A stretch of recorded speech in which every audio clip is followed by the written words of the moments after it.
GPS সিস্টেমের পিছনে প্রযুক্তি কি? চলুন পুরো বিষয়টি ক্লিয়ার করে দেই। এর জন্য পুরো ভিডিওটি দেখুন। আমরা প্রতিদিনই গুগল ম্যাপস বা জিপিএস ব্যবহার করি, কিন্তু ভেবেছেন কি এই সিস্টেম আসলে কিভাবে কাজ করে? হোক সেটা লোকেশন শেয়ার করা, বা গ্রামে যাওয়ার রাস্তা খোঁজা, বা ফ্লাইট ট্র্যাক করা। কিন্তু ভেবেছেন কি এই সিস্টেমের পেছনে কি এমন বিশাল প্রযুক্তি কাজ করছে? প্রথমে জানব জিপিএস-এর সূচনা। জিপিএস-এর জন্ম সামরিক প্রকল্প হিসেবে ৭৭ দশকে। মূল উদ্দেশ্য ছিল শত্রুর অবস্থান ট্র্যাক করা এবং মিসাইল সঠিক লক্ষ্যে পৌঁছানো।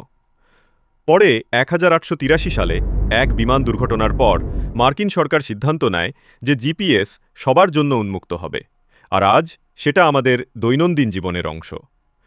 এবার জানব স্যাটেলাইট নেটওয়ার্ক।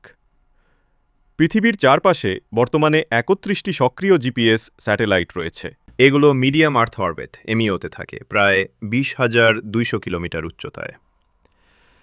প্রতিটি স্যাটেলাইট দিনে দুবার পৃথিবীকে প্রদক্ষিণ করে এবং সবসময় রেডিও সিগন্যাল পাঠায়।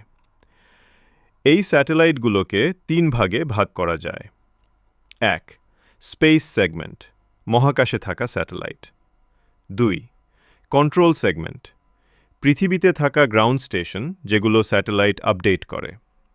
৩. ইউজার সেগমেন্ট, আপনার ফোন, গাড়ি বা যে কোনো জিপিএস ডিভাইস। জিপিএস আসলে কিভাবে কাজ করে?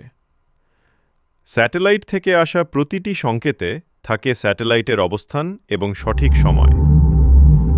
আপনার ডিভাইস এই সংকেত গ্রহণ করে দেখে সিগন্যাল পৌঁছাতে কত সময় লেগেছে। আলো বা রেডিও তরঙ্গ প্রতি সেকেন্ডে ৩ লাখ কিলোমিটার গতিতে চলে, তাই সময়ের পার্থক্য দিয়ে ডিভাইস বুঝে যায় আপনি সেই স্যাটেলাইট থেকে কত দূরে আছেন। অন্তত ৪টি স্যাটেলাইটের তথ্য একসাথে ব্যবহার করে আপনার অবস্থান নির্ধারণ করা হয়। এই পুরো প্রক্রিয়াকে বলা হয় ট্রিল্যাটারেশন। জিপিএস স্যাটেলাইটের সবচেয়ে গুরুত্বপূর্ণ অংশ হল অ্যাটমিক ক্লক। এই ঘড়ি এতটাই নির্ভুল যে ৩০ লাখ বছরেও ১ সেকেন্ডও এদিক ওদিক হয় না।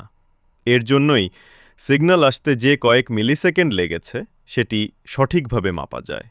আইনস্টাইনের রিলেটিভিটি-এর ভূমিকা। এখানে একটা অবিশ্বাস্য ব্যাপার আছে। স্যাটেলাইট পৃথিবীর তুলনায় ভিন্ন গতিতে ঘোরে, আর এত উচ্চতায় গ্র্যাভিটি কম। তাই আইনস্টাইনের জেনারেল রিলেটিভিটি অনুযায়ী স্যাটেলাইটের সময় পৃথিবীর ঘড়ির চেয়ে দ্রুত চলে। আবার স্পেশাল রিলেটিভি অনুযায়ী উচ্চ গতিতে চলার কারণে স্যাটেলাইটের ঘড়ি ধীর হয়ে যায়। এই দুই প্রভাব মিলে প্রতিদিন প্রায় ৩৮ মাইক্রোসেকেন্ড সময়ের পার্থক্য তৈরি হতো। বিজ্ঞানীরা বিশেষ অ্যালগোরিদম দিয়ে এটাকে ঠিক করেন, না হলে জিপিএস প্রতিদিন প্রায় ১০ কিলোমিটার ভুল দেখাতো। Ground station. পৃথিবীর বিভিন্ন জায়গায় অনেকগুলো গ্রাউন্ড কন্ট্রোল স্টেশন আছে। এগুলো স্যাটেলাইটের অবস্থান ও সময় নিয়মিত আপডেট করে, যাতে সবকিছু একদম সঠিক থাকে। এবার জানব জিপিএস-এর নির্ভুলতা।